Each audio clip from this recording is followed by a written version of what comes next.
Boa noite, querido e querida. Seja bem-vindo ao movimento Consciência Hebraica. E hoje aqui no Consciência Hebraica, dia especial, dia de As Parábolas de Jesus. Nós estamos no episódio de número 56, 18 de julho de 2021. Estamos vendo a série A Moeda, a Ovelha e o Filho Pródigo. Já estamos na quarta parte dessa sequência de parábolas. Quero desejar as boas-vindas a você. E o que nós temos oferecido aqui no canal é um conhecimento ancestral e intuitivo sobre o significado da existência humana, da vida humana, da jornada individual de cada pessoa no planeta Terra. A geração de uma consciência de integração com esse propósito eterno e infinito. Nós todos questionamos o nosso nascimento, o significado da nossa vida, o porquê da existência humana. E a humanidade inteira tem buscado, procurado, e a gente vê na sabedoria do povo hebreu, de Gênesis a Apocalipse, principalmente depois do advento do Cristo, do Senhor Jesus, do Yeshua HaMashiach de Israel, a capacidade que foi dada ao ser humano pelo Espírito deste homem de compreender o sentido, o significado, a direção, a missão, ter uma visão realmente profética a respeito dos acontecimentos que envolvem a vida humana. E o centro de tudo isso, desenvolvimento pessoal, interior, crescimento, aprimoramento das grandes potencialidades que o ser humano tem. Sem isso, a vida vai se horizontalizando, o nosso olhar vai ficando finito, preso às coisas materiais, à nossa aparência, aquilo que temos, aos que os outros pensam de nós, aquilo que fazemos, e deixamos de apreender o significado da vida. Nós estamos aqui no curso das parábolas, que tem uma sabedoria incrível, e desejamos a você uma boa viagem, dando sequência aqui no nosso trabalho. Olha, por que consciência hebraica?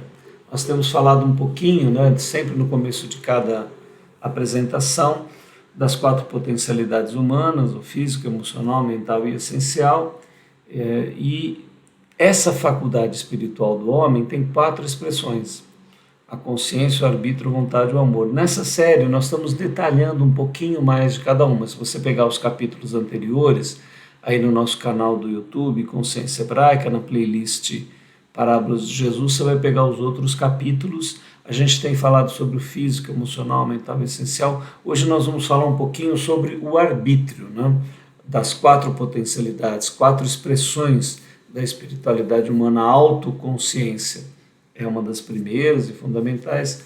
Em seguida vem a questão do arbítrio, e a gente vai falar um pouquinho sobre isso. Olha, se você me perguntasse qual um dos centros principais da vida humana, dessa jornada de 70, 30, 20, 40, 90, 100 anos, enfim, o período que você estiver vivo aqui no planeta, qual uma das coisas principais da vida humana, eu diria que é a escolha, ou as escolhas, ou uma grande sequência de escolhas que desenha uma grande escolha da tua existência, da tua essência, daquilo que você verdadeiramente é.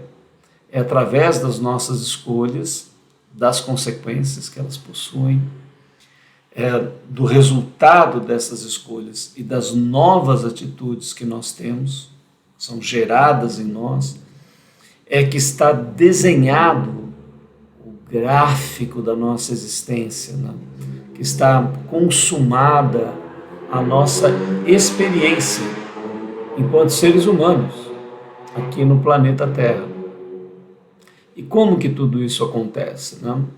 Bom, inicialmente nós temos que dar uma olhada no gráfico aqui da criação, e eu vou usar o nosso gráfico paralelo para a gente poder trabalhar com vocês aqui, ó. Dá uma olhada, né? Isso tudo vem de uma cosmovisão, tá vendo? Ou seja, Yahvé Elohim Adonai, que no centro de tudo, né, tem um propósito. Qual o propósito? Supremo, Deus Pai, em seu propósito, ele tem um plano de formar amorosamente um ser à sua imagem e semelhança, como filhos amados. Então, aqui é a dimensão do eterno, do Rio Jordão para cima, vamos colocar assim, né, figurativamente. Mas para que haja geração de filhos, se gerar neste plano somente, dá anjo, não dá filhos de Deus aqui. Por quê? Então, a sabedoria, olha aqui você tem os três Elohim, poder, sabedoria e ação, ou o verbo de Deus, né? Então a sabedoria disse, olha, para termos filhos de Deus, estou colocando figurativamente, né? Nós precisamos de um ser que tenha poder de escolha, arbítrio, e aqui há uma única qualidade, não há escolha aqui. O que nós geramos de mais evoluído, mais avançado aqui, formam os anjos, né? Então, seres celestiais aqui, ó, ministros, mensageiros, né? Então, após aqui esse Rio Jordão, que é um tipo, ou Mar Vermelho, né, que é um tipo de divisão energética, há a formação do abismo. Quem forma o abismo? O próprio Verbo na sua descida. O Verbo, realizando a sua descida, com um propósito de geração de filhos, forma as trevas, forma o abismo, forma o tempo, forma a morte. Tudo isso começa a partir do abismo. E resultado da mescla em gradiente do céu com o abismo, nós temos a formação do universo material. Olha, o verbo vai descendo e forma o universo material, o universo que você conhece, a matéria, as coisas que estão aqui. E aí surge o plano mineral, ele é formado de abismo e celestialidade, mas ele não tem autoconsciência, ele não sabe de nada disso. Forma-se o plano vegetal, também formado de abismo e céu, mas ele não tem autoconsciência. Forma-se o plano animal, mas ele também é formado de abismo e de celestialidade, mas ele não tem autoconsciência. Todos estão no 4 da criação. 3 é um número dos 3 Elohim, poder, sabedoria e ação. A maior manifestação da criação, do Criador, é a criação. Então, número 3, o Criador, número 4, a criação. E o que se destaca na criação? O ser que vai ter autoconsciência e arbítrio, que está num plano distinto, o plano hominal. Então, o homem terá, o ser humano terá natureza celestial e abissal, mas ele será diferente dos outros 3 planos, capacidade de autoconsciência. E agora ele sente impulsos do abismo e sente impulso do céu em cada coisa que ele faz na sua vida. E a partir daí ele começa a fazer escolhas, a tomar decisões, a exercer o seu arbítrio. E se ele exercer o seu arbítrio fazendo aliança com o que é celeste, então há uma consequência essencial cósmica. Se ele fizer as suas escolhas em relação ao abismo, o que é anticrístico, vai ter uma outra consequência. Então, esta é a ação fundamental do nosso elemento primordial, aqui do nosso gráfico, aqui, do nosso texto, né? Então ali está, tá vendo? Ó, da faculdade essencial, que é esta faculdade principal aqui humana, que distingue o ser humano de todas as outras, vem a autoconsciência e aí a nossa condição de escolha, a nossa capacidade de escolher, de arbitrar. Então, existem muitas passagens das Escrituras que mostram que a escolha é de fato o centro da minha vida, da tua vida, da nossa vida, enquanto essa jornada existencial do ser humano. E nós estamos justamente, vendo nessa parábola do filho pródigo, da ovelha perdida e também da moeda perdida, nós estamos vendo uma estrutura de erro que existe nas parábolas. A ovelha se perde, a moeda se perde, o filho se perde. E agora nós então estamos entendendo com mais profundidade por que foi criado uma estrutura onde a ovelha pode se perder, onde a moeda pode se perder, onde o filho pode se perder. Porque sem isto não há filhos de Deus, sem isso não há geração de filhos de Deus. Porque os seres gerados no abismo não podem se tornar bons. Seres gerados no céu não podem se tornar maus. Eles possuem uma única natureza, são totalmente abissais ou totalmente celestiais. Mas chega na formação da matéria a este gradiente, chega na formação do animal hominal a autoconsciência. E a autoconsciência vê dois princípios, dois impulsos. Um que é probiótico, pró é a favor, bios, vida, e ótico é visão, ou seja, é a favor de uma grande visão da vida. Mas há um princípio antibiótico, contrário a uma grande visão da vida, que nos apequena, que nos diminui. Forças que pulsam em nós para a vida, forças que pulsam em nós para a morte, para a destruição, para o nosso apequenamento, para que nós não desenvolvamos essa grande visão. Então, no centro disso está a nossa capacidade de escolha, de consciência, de arbítrio. Nós estamos enxergando e podemos tomar decisões. Dentro de cada dimensão, dentro de cada pessoa, dentro de cada situação, se vê essa capacidade de estrutura. Então, é uma das peças fundamentais. Agora nós vamos passar mais rapidinho nas outras. O hebraico para nós representa a espiritualidade humana, o judaico, a história ocorrida lá no Oriente Médio. Jesus foi muito apresentado à grega. Agostinho, Aquino, Lutero, os pais da igreja tiveram essa influência bastante de um helenismo, de uma influência grega. E nós queremos um Jesus mais hebraico, por isso buscamos o olhar original de Jesus sobre a espiritualidade humana. Parábolas e metáforas são sem comparação na literatura e pensamento universal. Venha com a gente, você vai descobrir isso, a gente oferece o nosso jato, que vai te levar nessa coisa incrível que são as parábolas. Aqui nós temos a parábola da sequência, nós vimos primeiro os assentos, a moeda perdida, a ovelha perdida e o filho pródigo, e o que conceitos aqui nós vamos ver, nós já explicamos eles lá no primeiro capítulo, a gente vem explicando sempre que o tema muda, então a maior recompensa é o ser, o papel das trevas, do erro, da morte, do tempo, a sutil diferença entre consciência e atitude, entre ato e atitude, a exterioridade religiosa e a interioridade da espiritualidade, o arrependimento, a confissão, a restituição, o perdão, a incompreensível misericordiosa graciosidade divina.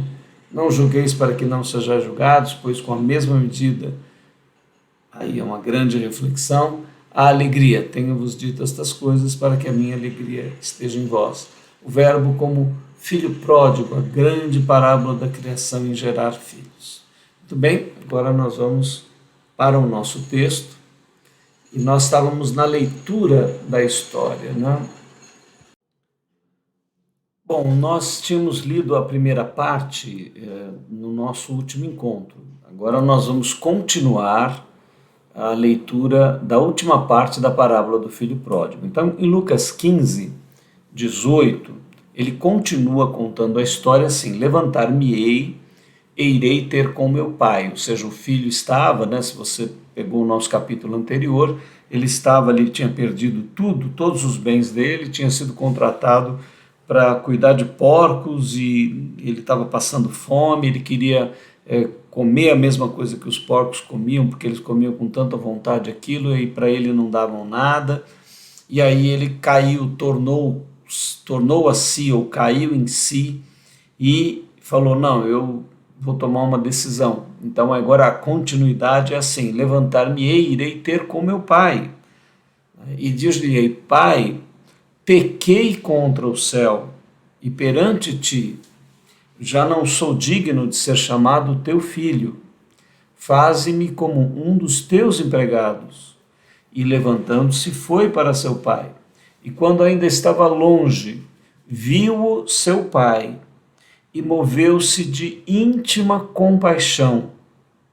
E correndo, lançou-se-lhe ao pescoço e o beijou.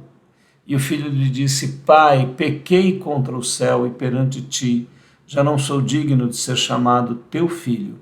Mas o pai disse aos seus servos, trazei depressa a melhor roupa e vestilho, e ponde-lhe um anel na mão, e sandálias nos pés, e trazei o bezerro cevado, e matai-o, e comamos e alegremo-nos, porque este meu filho estava morto e reviveu. Tinha-se perdido e foi achado, e começaram a alegrar-se. Bom, então você percebe aqui no andamento da história, né, que ele, ao tomar a decisão de voltar ao pai, ele não quer mais a posição de filho. Então você vê que ele desperta nele aqui uma consciência do cometido e da perda da dignidade dele, né? Ele já não se sente em condições digno de ser chamado filho, ele quer apenas ser um escravo, um empregado na casa do pai. Mas o olhar do seu pai é completamente diferente. O pai se move de íntima compaixão pelo filho, pela imaturidade dele, pelos erros que ele cometeu, e correndo demonstra o seu amor pelo seu filho. E ele ouve a frase do filho, que diz, pai, pequei contra o céu e perante ti. Mas ele diz aos seus servos, trazei depressa a melhor roupa e vestilho, ponde-lhe um anel na mão e sandálias nos pés. Ou seja, o pai volta a dar a dignidade para ele de filho daquele senhor e proprietário das terras, né? E ele então quer dar uma festa, ele quer que haja comemoração, que haja alegria, porque para o pai o filho havia morrido e agora ele nasce novamente, ele tinha se perdido, mas agora ele foi achado. Então todos começam a se alegrar. E aí nós vamos para a última parte da história, onde está escrito assim. Agora entra aqui o grande enigma da parábola, né? E o seu filho mais velho estava no campo. E quando veio e chegou perto da casa, ouviu a música, ouviu as danças. Olha como a coisa vai acontecendo. E chamando um dos seus servos, ó, ele é senhor de tudo aquilo, né? Perguntou-lhe, o que é isso? O que era aquilo? Ele disse, veio teu irmão e teu pai matou o bezerro cevado, porque o recebeu são e salvo, mas ele se indignou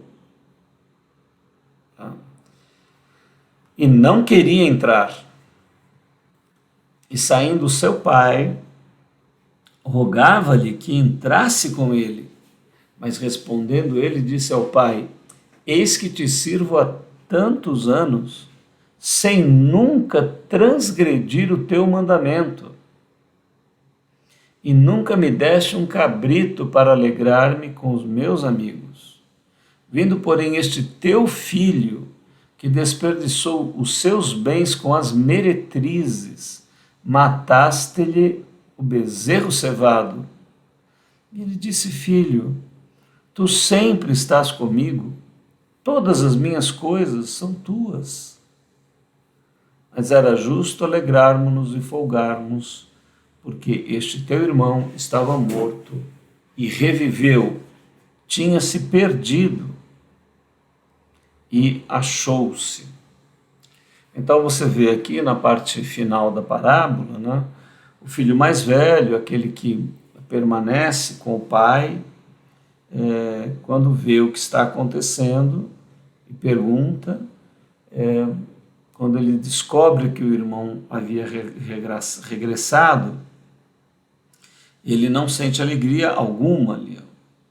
E vê que o pai se alegrou porque estava são e salvo, né? E ele fica o quê? Indignado. É interessante que aqui nós vemos um fenômeno que acontece, né, com as palavras, que é impressionante. O filho mais novo, ele não se considera digno. Ele perde a dignidade de filho, ele acha que ele não tem mais condição de ser filho.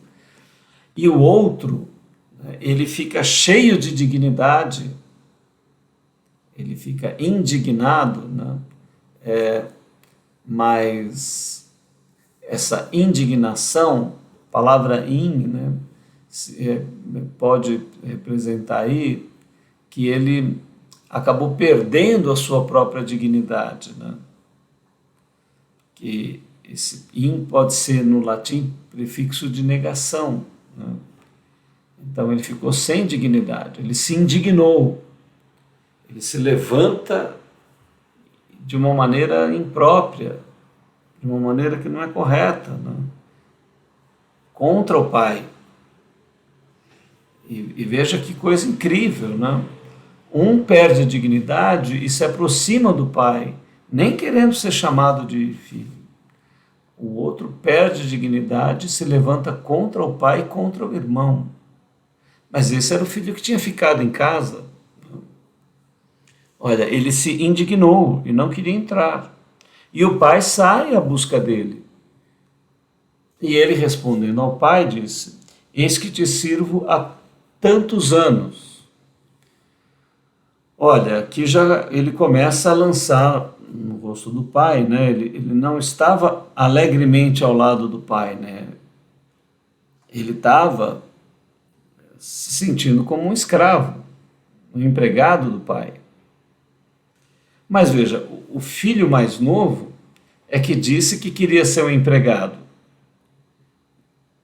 Agora, esse que tinha ficado ali, ele está se sentindo o tempo todo ao pai como um escravo. Eis que te sirvo há tantos anos, sem nunca transgredir o teu mandamento. Mas qual era a maneira que ele estava cumprindo esse mandamento, né? Como é que ele estava se relacionando com este pai? Porque ele está se considerando um escravo do pai, né? Ele está cumprindo por obrigação aquilo tudo, sem... E agora ele vai dizer aqui, ó, e nunca me deste um cabrito para alegrar-me com os meus amigos. Agora, o pai daqui a pouco vai dizer para ele, mas meu filho, como que eu não dei um cabrito se tudo que está aqui é teu? Assim, quando eu dividi a herança, eu dei metade para o teu irmão ou a parte do teu irmão. O que ficou aqui é tudo teu. Mas ele não se sentia dono de nada, se sentia um escravo. Mas ora, a condição de escravo é daquele filho que perdeu tudo lá. E ele está se sentindo da mesma maneira que aquele. Então ele está dizendo aqui, eu te servia, o Senhor nunca me deu, mas era tudo dele, né? Veja aqui no texto. Te sirvo há tantos anos, sem nunca transgredir teu mandamento, que nunca me deste um cabrito para alegrar-me com os meus amigos. Vindo, porém, este teu filho, e agora ele vai fazer a crítica, que desperdiçou os teus bens com as meretrizes. Então ele cita logo assim todo o desperdício do irmão, né? E aí nós nos perguntamos, será que ele estava ali ao lado do pai, lamentando por não poder usar as meretrizes, né? Será que ele estava se sentindo um escravo do pai? Então, aí começa uma trama interior, né? De como cada um se sente no lugar em que está, como está se relacionando com as coisas. Ele fala, olha, matasse-lhe o bezerro cevado. E o pai então diz, mas filho, tu sempre estás comigo. As minhas coisas são todas tuas coisas. Então o pai fala para ele, mas meu filho, olha, tudo que tem aqui é teu. Por que você não se alegrou? Por que você não chamou teus amigos, não fez o que você queria? Por que você estava andando como um escravo aqui? Quem veio com a disposição de ser um escravo foi o teu irmão que perdeu tudo. Você é dono de tudo. Vocês veem como a parábola desenha uma situação bastante complicada, difícil, né? Mas era justo, ou seja, era harmonioso, né? A palavra justo aqui a gente pode traduzir por aquilo que se harmoniza, que se ajusta, que se encaixa, né? Então o pai diz assim, era justo alegrarmos-nos, era justo alegrarmos-nos e folgarmos, porque esse teu irmão estava morto e reviveu, tinha se perdido e achou-se, né? Então, diante da história dessa parábola, nós vamos ter que fazer uma grande reflexão. Agora nós vamos entrar na estrutura mesmo, na história da parábola, né? Então acho que você entendeu bem, acompanhando esses dois encontros, a história. E agora aqui a gente vai para o primeiro movimento, né? A parábola enquanto história. Ou seja, por que é que Jesus monta essa história dessa maneira, com esses personagens? Por que que ele escolhe a situação? Por que que ele está fazendo tudo isso? Então nós vamos ter que entender um pouquinho do contexto que Jesus estava vivendo, o que ele estava enxergando nas pessoas, o que estava acontecendo com o que ele vê na nação dele, com o povo dele, com o que as pessoas que estão vivendo ali estão processando, realizando, né? E é muito importante nesse momento, eu, você, fazermos uma revisão de como anda a nossa atitude geral, como é que está a nossa vida, onde é que nós estamos nisso tudo, aproveitando esse movimento aqui. Então vamos olhar um pouquinho, né, para a gente entender a história, entender um pouquinho do contexto. E aí a gente coloca assim, algo não vai bem. Então, evidentemente, Jesus cria essa parábola para dar um ensino. Ele quer ensinar algo, ele quer demonstrar algo. E para demonstrar o que ele quer demonstrar, ele percebeu que estava alguma coisa adoecida ali na sociedade. E nós temos pistas desse olhar de Jesus com algumas passagens que estão em Lucas mesmo, eu nem peguei outros evangelhos contextualizando isso, mas peguei em Lucas para a gente ver o que não está indo bem, que estimulou Jesus a propor essa parábola. Então observa aqui, ó, lá em Lucas 13, 26, está assim, então começareis a dizer, temos comido e bebido na tua presença, e tu tens ensinado nas nossas ruas. E ele vos responderá, digo-vos, não vos conheço, nem sei de onde sois vós. Apartai-vos de mim, vós todos que praticais a iniquidade. Então, assim, se você quiser, leia ali a passagem toda ao redor, eu peguei só a essência do texto, para dizer para você o seguinte, Jesus estava preocupado, porque muita gente estava achando que estava ao lado dele, que estava com ele, que estava vivendo as coisas que ele estava ensinando, e não estavam. Estava tudo errado, não estava bem, o comportamento, a atitude dessas pessoas estava em distonia com ele. Mas eles estavam se achando muito próximos de Jesus. Isso não era verdadeiro.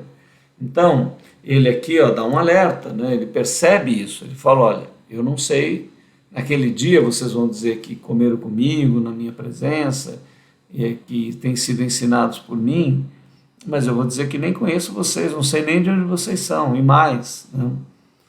Por que eu não conheço vocês? Por que não há essa identidade? Porque o que vocês estão vivendo, a prática da vida de vocês, o resultado da vida de vocês dentro de vocês, está muito fora daquilo que é o meu espírito. E o que está fora do meu espírito, que é o Espírito Santo, está dentro de um outro espírito, que é o espírito iníquo. Então não está bem. Então aqui começa já o quadro, ou seja, muita gente que está achando que está dentro da espiritualidade, né? Está vivendo uma religiosidade e um coração autêntico, verdadeiro, sincero para com Deus não está existindo. Né? Aí é por isso que nós precisamos refletir. Né? Eu vejo, por exemplo, muita gente às vezes frequenta uma igreja, né, e ali cumpre todas as regras, cumpre tudo certinho que está mandando ali.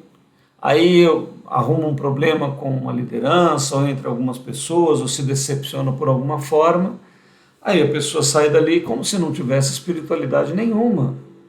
Mas ela não estaria vivendo algo por Deus, né, por um Deus que está dentro dela, que ela sente, é sensível, ou ela estava fazendo aquilo para cumprir regra que os outros estavam dizendo para ela e que ela não sentia nada daquilo.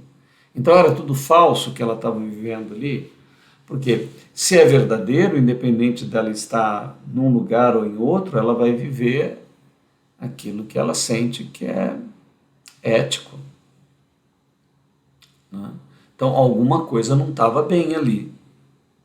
Só que quando a pessoa está dentro da estrutura, ela acha que está tudo bem, né? Quando ela sai dali, né, ela estava então fazendo apenas para cumprir uma regra, né? Mas a espiritualidade verdadeira, autêntica, é aquela que nos acompanha de manhã, à tarde, à noite, no banheiro, né, fazendo comida, tratando de coisas na rua, né? Na nossa intimidade, no nosso silêncio interior, quando nós estamos sozinhos. Né? É um todo, é um conjunto. E muitas vezes tem muita coisa que não está bem em nós, que é difícil mesmo, mas nós temos aquela relação, independente do que estamos fazendo, nós estamos com um coração diante da vida infinita, mais do que para com os homens. Né? Então ele alerta a respeito disso. Essa é a primeira passagem que dá a pista. A segunda diz assim: Jerusalém, Jerusalém, Lucas 13:34, que mata os profetas e apedreja os que são enviados. Quantas vezes quis eu ajuntar os teus filhos, como a galinha os seus pintainhos debaixo das asas, e não quiseste. Então, segunda pista do porquê Jesus monta essa parábola desse jeito. Né?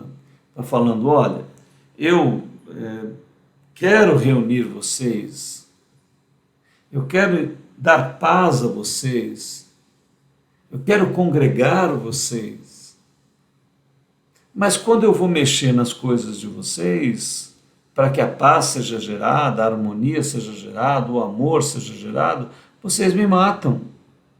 Vocês matam aqueles que eu envio. Vocês não recebem as palavras que poderiam curar vocês. Então, novamente aqui, Jesus acaba dizendo que há uma enfermidade. Jerusalém é o símbolo da espiritualidade humana, que deveria ser espiritualidade, mas parece que descambou apenas para a religiosidade, porque a religião acaba matando profetas, porque eles saem da regra religiosa. Então Jesus faz essa denúncia, olha, não está bem, vocês estão com uma postura religiosa, mas o coração de vocês está distante de algo espiritual, verdadeiramente, autenticamente. Não? Então isso fala conosco. Será que nós temos uma espiritualidade autêntica dentro de nós? Que independe até da igreja que nós frequentamos, né? Ou seja, não é quando eu estou na igreja porque eu pertenço a um grupo, mas eu comigo sozinho, como é que está a minha vida, como é que está o meu interior, Como é que estão as coisas dentro de mim, né? Eu sei das minhas limitações, das minhas falhas, né? Eu tenho arrependimento, constrição dentro de mim, mas eu também não concordo com o que é errado, com o que é falho, né? Eu quero mudar, de fato eu quero mudar, né? Então Jesus está alertando nesse segundo ponto. Olha o terceiro aqui, Lucas um pouquinho para frente. Aconteceu num sábado que, entrando ele em casa de um dos principais dos fariseus para comer pão, eles estavam observando. E eis que estava ali diante dele um certo homem hidrópico. Jesus respondeu e falou aos doutores da lei e aos fariseus, dizendo: é lícito curar no sábado? Eles, porém, calaram-se. E tomando, o curou e o despediu. Respondeu-lhe: pode vocês, caindo num poço, no dia de sábado, jumento ou boi, não tira logo? E nada lhe podiam replicar sobre isso.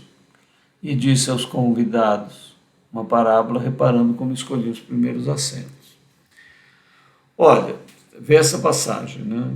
Aí a gente vê a dureza do coração, mas é das pessoas principais. Aqui Jesus está falando, percebe no texto público, né? Ele está na casa de um dos principais dos fariseus. E todo mundo está observando ele. Ora, os fariseus eram uma área da religiosidade judaica muito fervorosa, que guardava ali os preceitos da lei e tudo. E ali ele estava num dos principais, e com muitos fariseus importantes ali. Mas a coisa estava muito mal, porque eles estavam muito rigorosos, mas um monte de regra moral, religiosa e tudo. Mas o coração deles estava sem compaixão nenhuma, sem amor, porque tinha um homem doente ali.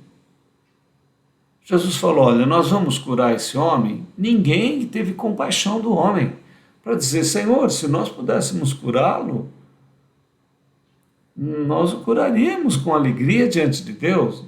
Mas era sábado, sábado você não pode fazer nada. Então eles ficaram quietos, falando: não, nós vamos quebrar a lei. Só que então eles preferem não falar nada, mas o coração deles não teve um com o coração que diz: Senhor, eu creio que Deus quereria que nós curássemos, se nós pudéssemos, esse homem, mesmo no sábado. Aí tudo bem, falou Jesus, então, falou: ok, parece que vocês estão muito corretos, né? Agora deixa eu fazer uma pergunta. Se um boi de vocês, um jumento, um cabrito, um carneiro, cair num buraco aí no dia de sábado, vocês deixam ele lá no buraco para morrer? Aí todo mundo voltou a ficar quieto de novo. Aí Jesus pegou nos dois âmagos do negócio da religião, aí, de toda essa estrutura eclesiástica, religiosa, né?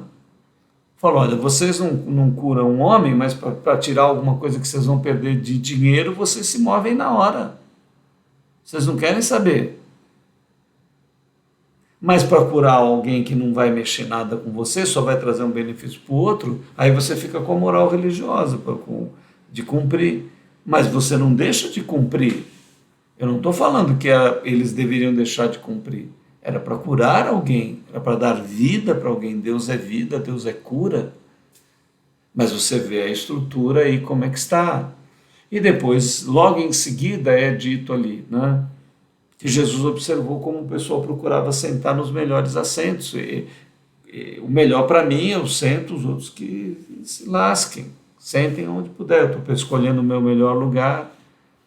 E novamente, então, Jesus vê a questão do ego das pessoas, o egocentrismo humano, né, que todos nós temos. Como é a nossa atitude diante disso? Então você vê como é que a coisa está aqui. Ó. Depois, em Lucas 14,16, um certo homem fez uma grande ceia e convidou a muitos. Todos a uma começaram a escusar-se. Olha, aqui então Jesus cria essa história para dizer: vocês estão mais interessados na vida de vocês, horizontal, nos problemas, nos desejos, nas necessidades que vocês têm, e Deus está fora dos planos, está lá na tua agenda, está lá em último lugar. Porque aqui, ó, tem um convite para a grande ceia, mas as pessoas estão ocupadas com casamento, estão ocupadas com terreno, estão ocupadas com junta de boi, estão ocupadas com um monte de coisa. Eu falo, não, deixa isso para lá, isso daí a gente vê depois aí, não, vou cuidar dos meus interesses aqui, quem que cuida de mim? Eu que tenho que cuidar de mim, eu estou fora. Isso está mal, né? A gente não é capaz de abrir mão de nada pelo reino, por Deus, pelo nosso Pai, que nos dá tudo. Ele é que dá a vida, Ele é que dá tudo, é tudo dele. Né? A gente vê a dificuldade das pessoas, né? Às vezes tem uma reunião principal, duas, no centro espiritual que você vai, a pessoa para conseguir não faltar é um sacrifício. É uma coisa que parece até obrigatória, porque a pessoa não consegue, né? Ela tem um problema, tem outro, tem isso, tem aquilo, outro, tem aquilo, e vai fazer isso, vai fazer aquilo, e não dá, e coisa e tal, né? Eu não digo que não haja razões, mas todas as vezes, né? O que você prioriza? Quem que é prioridade? O que é prioridade na tua vida, na minha vida? O que a gente coloca em primeiro lugar? Né? Então é muito triste, a nossa condição é muito triste. Agora, nós temos sequer consciência da nossa condição, né? O que nós estamos fazendo, o que nós estamos buscando, né? Nós participamos de algo mesmo, né? Então Jesus viu tudo isso aí, né? Aí, ó, chegavam-se a ele todos os publicanos e pecadores para o ouvir, e os fariseus e os escribas murmuravam, dizendo: Este recebe pecadores e come com eles. Então, no final, né, o pessoal ainda está zangado que Jesus estava querendo mudar as pessoas. Jesus falou, mas essa gente está perdida, eles precisam tomar consciência, eu estou indo lá para comer, ou para beber, ou para fazer farra com eles, vocês estão me acusando disso. Eu estou indo lá para sensibilizar eles, para tirar eles dessa condição. Então, vendo todo este quadro que está aí antes da parábola do filho pródigo, a gente vai entender melhor a estrutura da parábola, né? Então, voltando aqui para a nossa visão da parábola, a gente vai ver o Pai, né, sendo apresentado como Deus de misericórdia, graciosa e amorosa, né? Agora sim, parece que nós preferimos mais um Deus rigoroso, justo, no sentido de que ele seja cumpridor de regras. Esse Pai da parábola, um Deus de misericórdia graciosa, não é bem aquilo que nós procuramos, né? O filho mais velho está representando aí, olha, uma relação que nós temos com as coisas que é de obrigação. A pessoa tem obrigação religiosa. Não, eu vou cumprir a minha obrigação. Às vezes a pessoa vai na reunião, vai orar, né, vai meditar, vai se relacionar com o sagrado, mas porque é obrigado. A pessoa não queria estar fazendo outra coisa. Então, aqui o filho mais velho está cumprindo obrigações e tudo baseado no egocentrismo dele, né? Não é com uma visão favorável, amorosa e tudo. O filho mais novo, a princípio, representa prepotência mesmo. Por quê? Porque ele se torna prepotente. Ora, ele quer tomar o lugar do pai, ele mata o pai praticamente, porque ele quer tomar conta de tudo, quer usar todas as coisas para o bel prazer dele. Né? Isso é o que nós todos somos mesmo. Mas acontece uma coisa com esse jovem, que deveria acontecer conosco. A nossa prepotência precisa de arrependimento.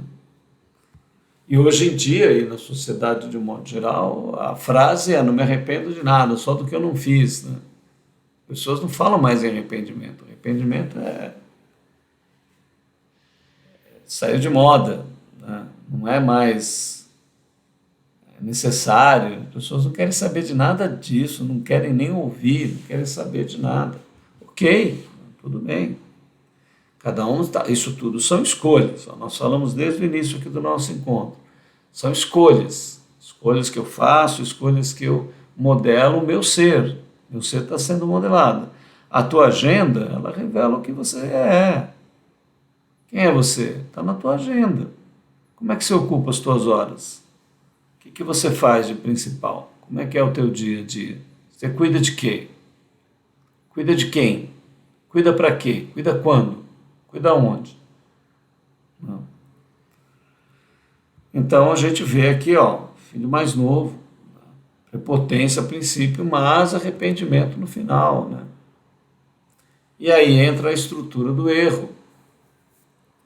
Então, possibilidade de consciência, de arbítrio. E talvez a gente alcançar o amor, porque e toma consciência, a nossa estrutura é toda errada. Se você tiver a devida consciência, você vai ver que você é um miserável. Eu sou um miserável, todos nós somos. Ninguém tem nada para oferecer de si mesmo. Não há um justo sequer, nós não temos essa condição.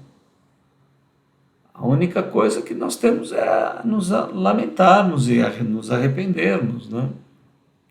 Mas nós somos amados pelo nosso Pai. E Ele nos estimula a mudarmos, a melhorarmos, a nos desenvolvermos.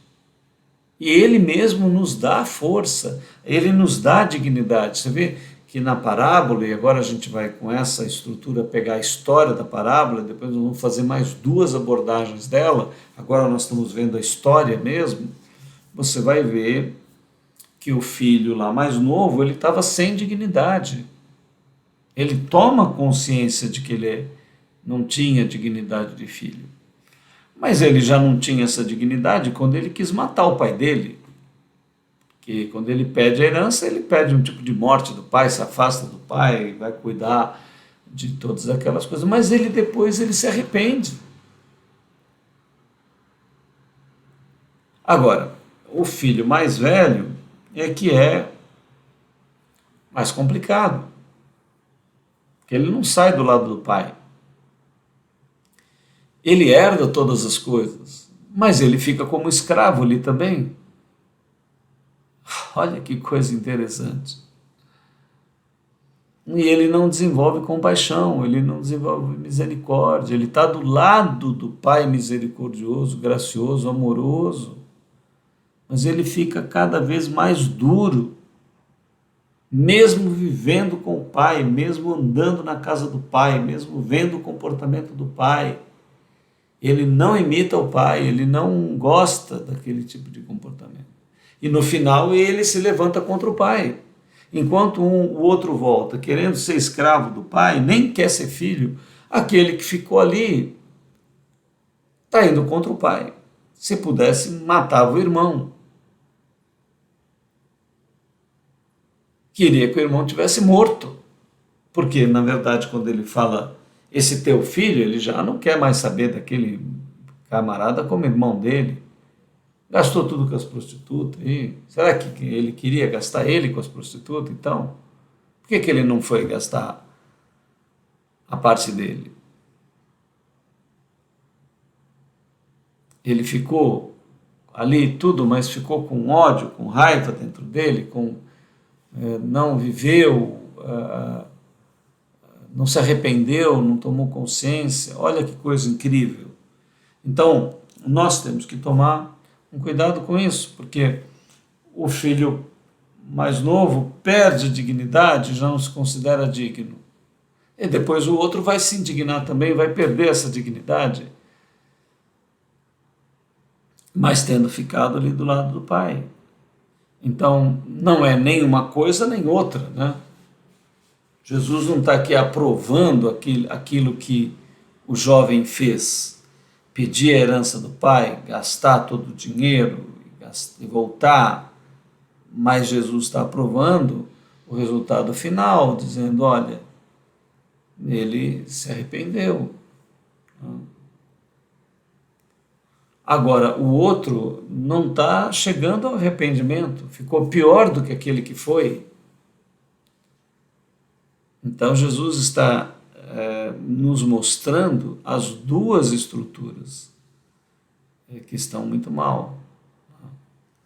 E aqui, ó, a possibilidade de consciência, arbítrio e amor, né? Único caminho para chegar a filho de Deus. Então, assim, né, o filho mais velho desenvolveu a devida consciência, ficando ao lado do pai, não desenvolveu. Ele alcançou, usou bem o seu arbítrio? Não usou. Por quê? Porque o resultado não foi o amor.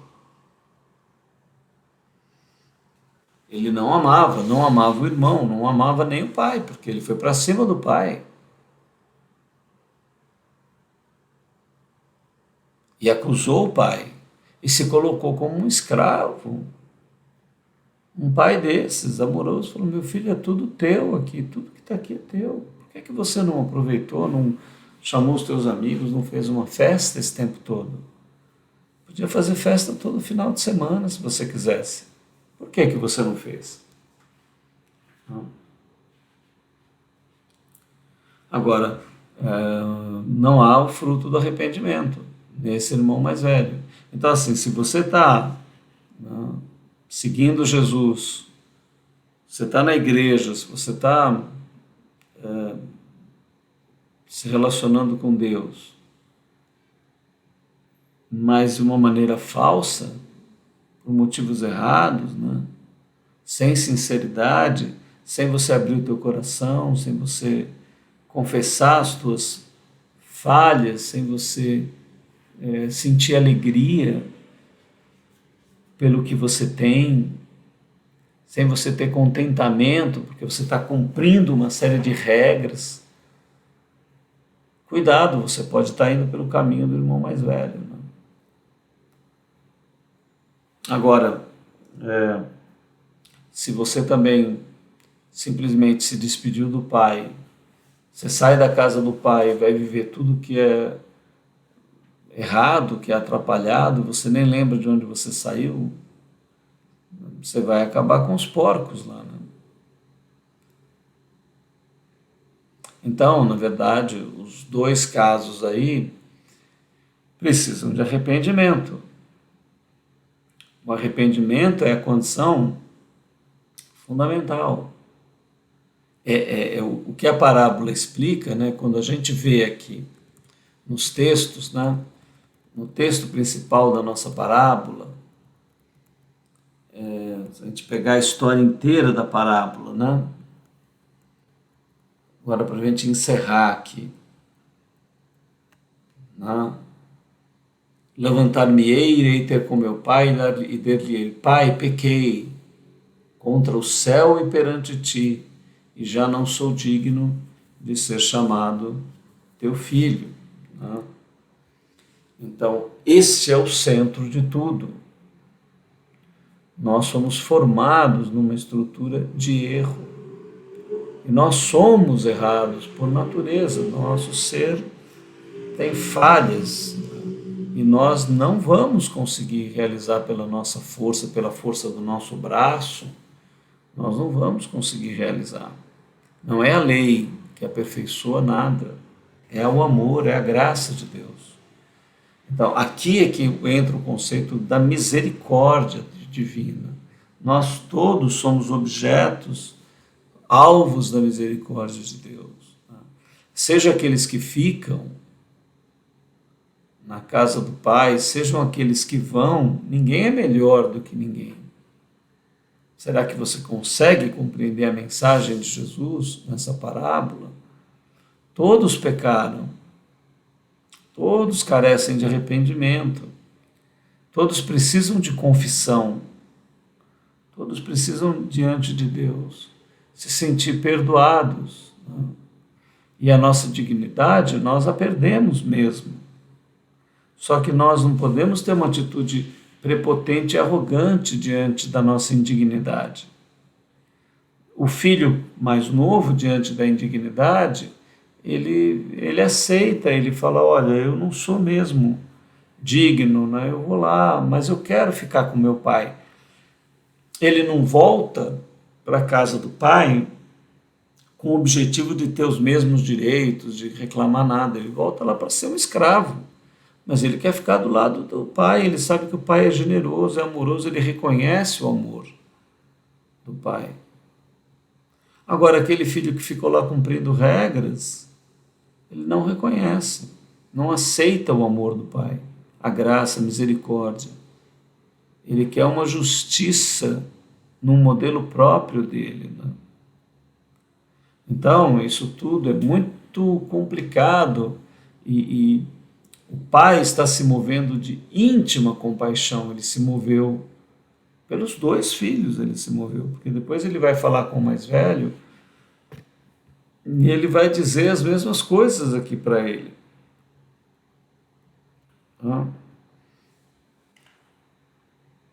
Ele vai dizer para o filho, né?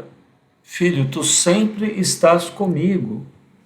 Olha, você está sempre comigo, mas como é que você esteve comigo esse tempo todo, né? Aí o pai fala, olha, todas as minhas coisas são tuas, mas você não estava agindo assim. Você não estava se alegrando. Você estava aqui por obrigação, você estava aqui fazendo o quê? Por que você estava aqui? Né? Então, assim, você se converteu, você veio a Jesus, veio a Deus, buscou a espiritualidade por medo, para você conseguir coisas materiais, para você conseguir ser curado da tua enfermidade. Mas era só isso? Ou apenas isso era um meio? Depois você teve alegria, gratidão, contentamento de que teu pai cuida de você, que você foi encontrado por Deus. Não que você o achou. Ninguém acha Deus. Nós somos achados por Ele. Né? Ele nos toca o nosso coração, Ele nos acaricia, Ele nos perdoa, Ele sente as nossas limitações que a gente confessa diante dEle. Dizemos, Pai, olha, nós não temos condição, somos muito maus, falhos, mas a Tua misericórdia, a Tua graça, a Tua compaixão nos motiva, então, a gente sente alegria em Ti, a gente quer ficar aqui do Teu lado, na Tua casa, né? Tua casa é o mais importante para nós, porque aqui nós, não importa em que posição nós estejamos, né? Mas eu quero estar contigo. Agora, se para você importa, né, você só quer estar do lado de Deus se você estiver rico, bonito, curado, jovem, forte, né? Você está no caminho da prepotência aí, né? Então, a nossa vida com Deus não depende de nada, só de alegria, só de amor, de contentamento, né? Porque Ele é o sentido da nossa vida, não porque a circunstância está de uma ou de outra maneira. Então, essa história, ela conserta, né? Ela procura alinhar todas essas outras passagens que nós vimos aqui para frente, né? Aqui para trás, na verdade. Ó. Essas passagens aqui de Lucas, né? Aqui, ó. Todas essas passagens que a gente tratou no estudo de hoje, elas são arranjadas por essa estrutura da parábola do filho pródigo, né? Por quê? Porque Jesus com isso está dizendo, olha, fariseus, saduceus, homens de valor, né? Vocês deveriam ter compaixão dessa gente doente, dessa gente pobre, né? Que não entende nada, porque Deus olha para eles da mesma maneira que olha para vocês, estão todos pecadores, ninguém tem nada. Né? Vocês deviam estar comigo, com o meu Pai, por alegria, por contentamento, não cumprindo um monte de regra, com dureza no coração de vocês. Não querendo curar pessoas, querendo sentar nos primeiros lugares e não sendo alegremente, se sentindo alegremente convidados para a festa do reino, mas só buscando o interesse de vocês da junta de boi, do casamento, disso e daquilo. Não? Então Jesus está falando, olha, está tudo errado, vocês precisam mudar isso, alcançar a misericórdia, a graça e o amor, andar o caminho da espiritualidade com liberdade, com alegria, com vida, porque é a essência de vocês, é aquilo que mais representa a vida de vocês. Vocês não viveriam de outro jeito. Independente de onde vocês estivessem, em que situação vocês estivessem, vocês se sentiriam amados, sabendo que vocês são errados em toda a situação. Nenhum dos dois filhos ali merece nada. Ah, mas o filho mais velho ficou lá direitinho, cumprindo o pai, mas ficou falso. Não estava bem. Então Jesus conserta todo mundo aí, essas passagens anteriores, com essa parábola, né? Dizendo, olha, andem o caminho do amor, não o caminho do medo, não o caminho das regras, não o caminho religioso, eclesiástico, ande o caminho da alegria espiritual, sinta-se abraçado, acarinhado, amado, misericordiosamente, graciosamente, amorosamente por um Deus que te ama, que é esse Pai maravilhoso dessa parábola. Então, com isso, nós aqui encerramos essa primeira abordagem. Nós vamos ter mais duas abordagens dessa mesma parábola. Semana que vem, não perca, nós vamos abordar o segundo ato aqui, né? Vendo então que a estrutura de erro é tanto que possibilita o filho mais velho quanto o filho mais novo, porque é o único caminho para gerar consciência, arbítrio e amor e chegar a filho de Deus, né? Agora nós vamos, na semana que vem, para o nosso segundo movimento, nossa evolução pelos personagens da parábola. E vamos falar de um livro maravilhoso de um discípulo de Jesus chamado Henry Nouwen, que escreveu um livro incrível. Se você quiser, compre esse livro, vale cada centavo. A Volta do Filho Pródigo, a história de um retorno para casa. Nós vamos falar sobre esse livro, vamos fazer uma abordagem diferente da parábola, baseado nesse livro. Não perca, encontro você a semana que vem. Nós somos um movimento Consciência Hebraica, estamos aqui nas redes sociais. Deixe o seu like, faça comentários, mande esse vídeo para algum amigo, pede para ele se inscrever no canal, vamos divulgar. E também estamos no Telegram, tudo está publicado lá. Também temos o Instagram e o Facebook. Que a vida infinita toque o teu coração, que você ande o caminho da graça, da misericórdia e do amor, que teu coração se alegre com o teu Pai, que não seja a religião, que não seja uma igreja, que não seja títulos, nem cargos, nem nada que você precisa, mas que seja a alegria de você se descobrir enquanto um ente cósmico com um propósito lindo e maravilhoso de realização do teu ser, que pode se tornar infinito o propósito e o teu ser pode evoluir infinitamente na casa do teu verdadeiro Pai. Até semana que vem. Shalom Adonai, Salem Aleikum, que a paz esteja com cada um de nós. Até mais.